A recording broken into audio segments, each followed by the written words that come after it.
Welcome back, this is Scuba with more Let's Play Xenosaga Episode 2. I'm joined as always by my Labyrinth squad of Chaos Momo and Shion. Momo is now out in front. I think I was going for out and in at the same time. Out in front, we need to continue trying to solve the puzzle that is Labyrinthos today. So, we're going to head down here. Luckily, there is nothing there for me to fight. They scared me with the trap, though. We need to go down the southeast exit of this room. Start destroying things in our way. Just, is that like a magical soccer ball you're kicking? I'm gonna destroy everything. Go, magic arrow! We need to go up this ladder. All the way up to the top. Get off, thank you. Nicely hopped. And we can continue to destroy things that are in our way. And fight enemies that are in our way. Let's actually head back this way and destroy these crates over here in order to get ourselves an antidote L. Then we can head back this way and continue destroying crates along the way. Just destroy everything in our path and hopefully it will lead us to some good items. Like a medkit in. That's actually not so bad. Now we need to go all the way down to the bottom. And down here, we can I destroy anything this way? No, they're not going to get that way. So we'll just destroy things this way with our magic arrow. And continue to destroy things. Magic soccer ball go! And over here we can find ourselves a Rejuvenator DX. And now we can climb up this ladder here if I could target it somehow. There we go. All the way up to the top. Actually, let's see what's over here. We have this way. I don't think it's going to lead us to anything, but I'm going to destroy it anyway. Oh, it leads to a monster. I should have left it alone. Now let's continue on up the ladder where I originally wanted to go, but curiosity got the best of me. I'm apparently like a cat, and it almost killed me. As I find yet another enemy. Let's just keep going, destroying stuff in our way. And finally we can find ourselves a door where we can move forward to the next room. And if I remember right, in here we have ourselves a puzzle. Now this can be a little weird. And if I remember right, it indeed is. Now the one that I want to do is lower right one here once. Then I want to do the lower left one 3 times. Yeah, this is kind of wonky, isn't it? Upper right one 3 times. 1, 2, and 3. And then I want to do the middle one. No, just once. Just once this time. We'll be having to do this again, if you haven't been able to tell. So, oh, that's not the way that I actually can go through. We have set up the maze properly, I guess you could say. Reminds me of a little bit of a Rubik's Cube type thing in here. Just the way that it's designed. And in here we can get ourselves a boost max. Always useful if I use it, which is kind of rare. I need to reset the room, so I just need to leave and come back in. And then we can actually get it to do another thing, because there's another treasure chest that I want that is hiding in here. In order to get this one done, we need to do the lower left one once. You have to do it in this order, unfortunately, a lot of the time. Then we want to do the upper right one once. Then we want to do the upper left one 3 times. We will get this. We will get this one. And then we want to do...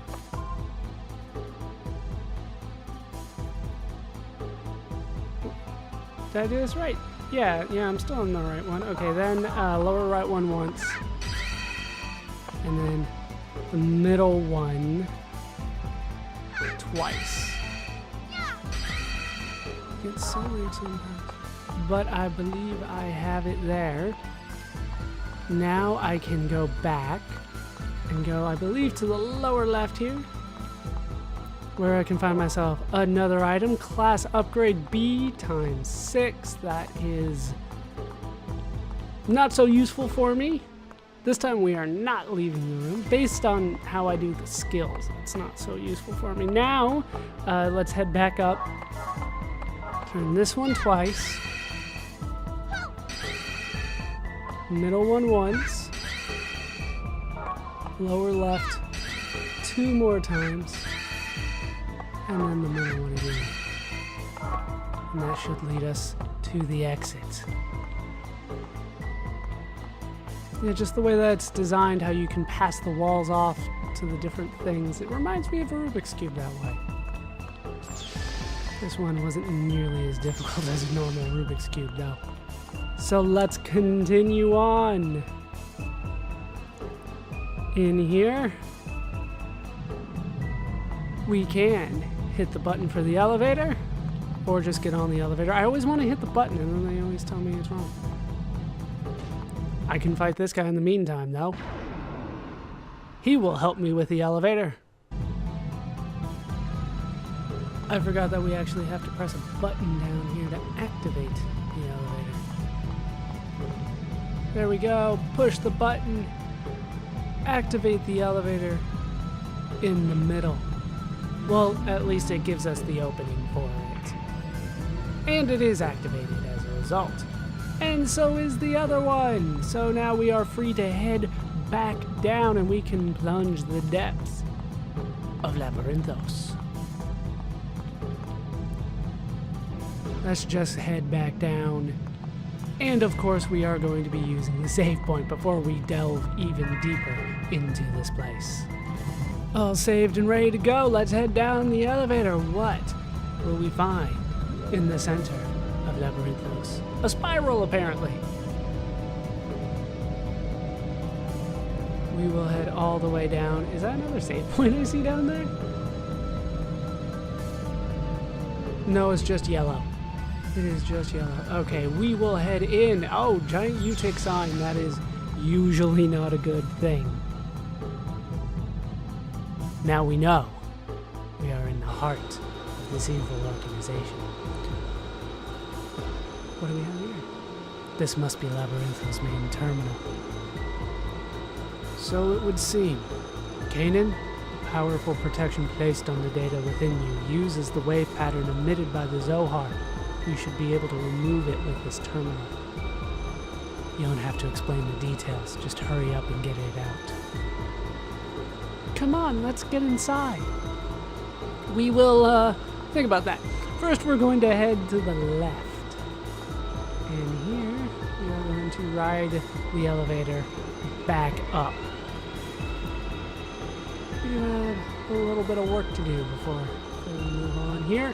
Now, I believe this is the one that I want to press. Move the platform. I will! That is actually not what I had in mind. This is the one that I want. Press this button.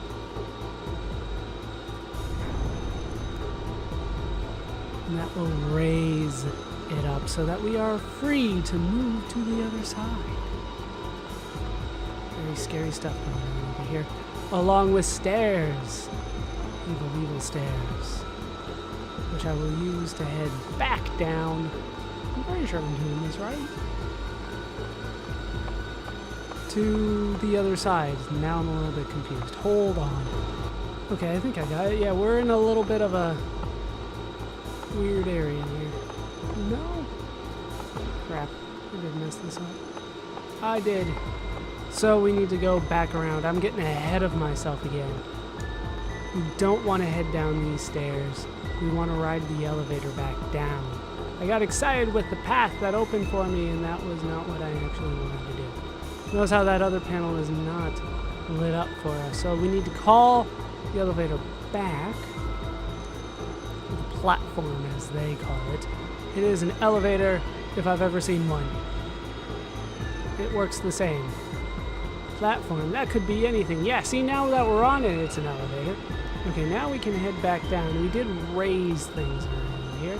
So, let's head into the middle and to the south where we can find another button. So we're going to press that button,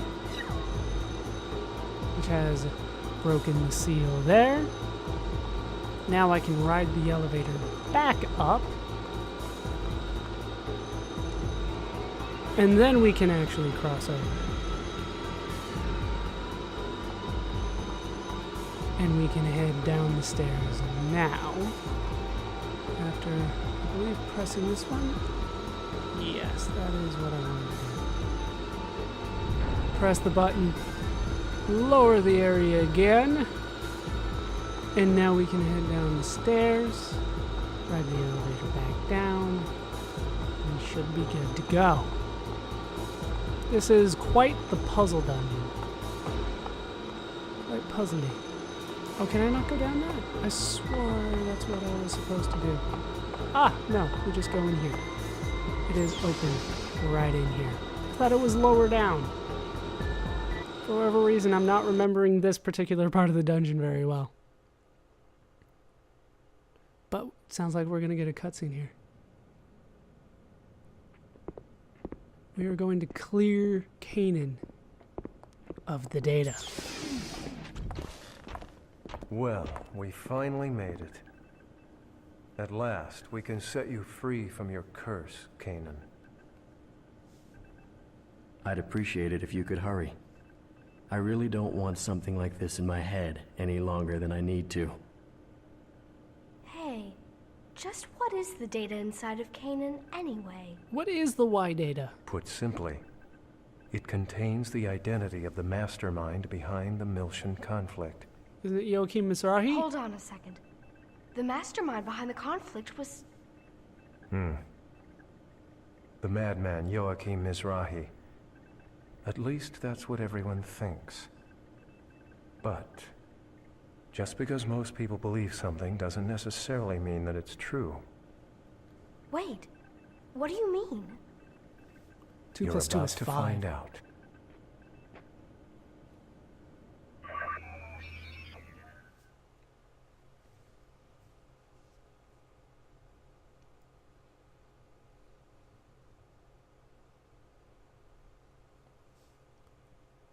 Are we going to find out, or are we just going to stare at this? What is in Canaan's head? We need to know. You're familiar with the UTIC organization? Vaguely. Sure. It's the organization established by Joachim Mizrahi to study the Zohar. We've gone through hell thanks to them. So what about the UTIC? The UTIC organization was originally a part of the Federation. Wait, what? Professor Mizrahi was apparently using the data he obtained from studying the Zohar to convert UTIC into a military organization. But he never actually told the Federation government. He kept them in the dark. But there's something else that's strange about this. It takes an enormous amount of money to fund research and weaponry. Yet there's no evidence that the Federation ever provided that kind of financial backing. So someone else was funding them from behind the scenes? That's right. Almost all of the UTIC organization's enterprises were nothing more than dummy corporations. That is, all except one. Just one? This data includes recorded information regarding a business known as Hyams.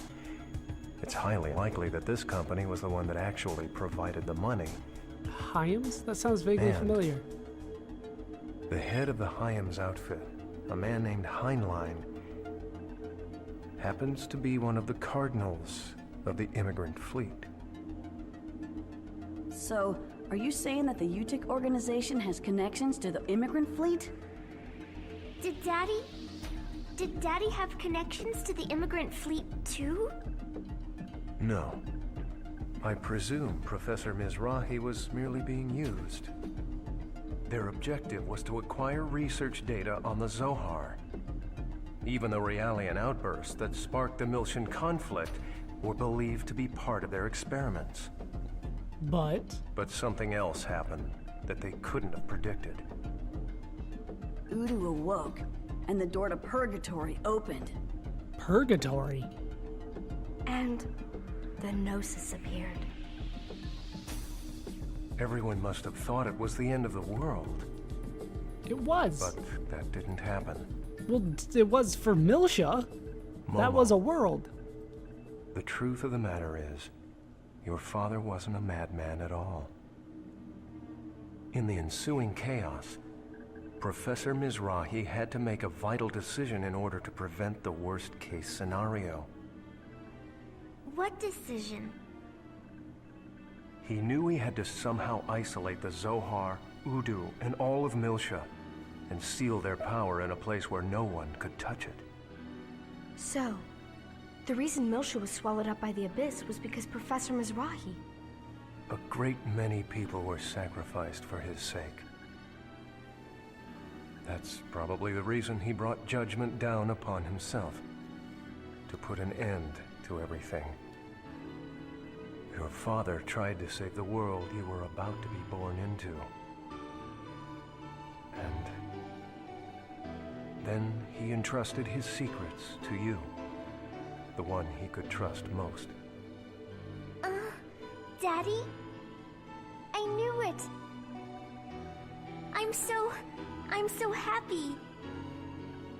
Wait a second. So if we just hand over the Zohar to the immigrant fleet, they'll... Yes. They will likely repeat the tragedy from 14 years ago. Those bastards. Please go on without me. I'm going to send this data to Representative Helmer. Kanan, please handle the data backup. Understood.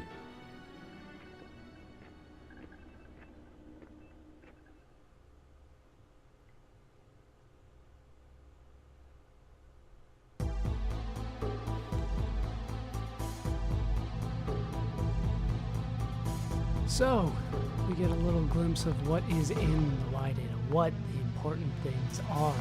I don't think we got all the full details of it, though. Full backup of the data will take some time. You guys go on ahead. You don't have to sit here and watch it, do you, Jin? Hurry. Zohar in the isolation area beyond the lock B door. You should be able to release the lock using the panel behind Canaan. Very nice. Push the button then. And we have released lock B, which will allow us into the Zohar Isolation area. You know something bad is gonna happen in there. We don't know what yet. But there's no way they're just allowing us to get to the Zohar. That's not going to happen. So, what I need to do is use this elevator here, which has opened up. And now I should be able to head through the door here. Go to the Zohar Isolation area? I'm scared, but we're gonna go. And once again, we have the diagonal elevator that I have never seen in real life, but I see in a lot of video games. It's gotta be used for something. Now that we have made it down to the bottom, I am definitely going to save again. Okay, we got a few things to do down here. We need to destroy all these objects on the side, of course. We can get a biosphere out of the one on the right. And then we can head on to the left. And on this side, we should find more things to destroy, hopefully with more items in them. There's one. I don't know why some can be kicked and one and some cannot, but what are you gonna do? Antidote H out of the left one. I thought there was another one. No, I guess not. We are just going to head north through the door up here then. And here, you have to be careful. Count to 3. This battle is won. Let's keep going. Here's number 2.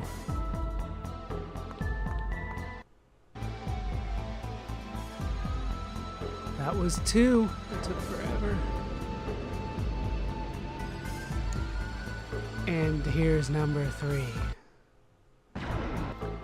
And that is number 3 with those 3 battles done. I'm going to run back to the save point, because there is going to be something big for us waiting in the actual Zohar Isolation Core room, so to speak. So, I am going to save, and we will tackle that next time. That is going to do it for these parts of Let's Play Xenosaga Episode 2. I've been Baller Scoop. I've been joined, as always, by my kind of scared squad of Chaos Momo and Shion. Hope you guys have enjoyed these parts. Hope you laughed. Hope you learned. Hope to see you next time. Thanks for watching.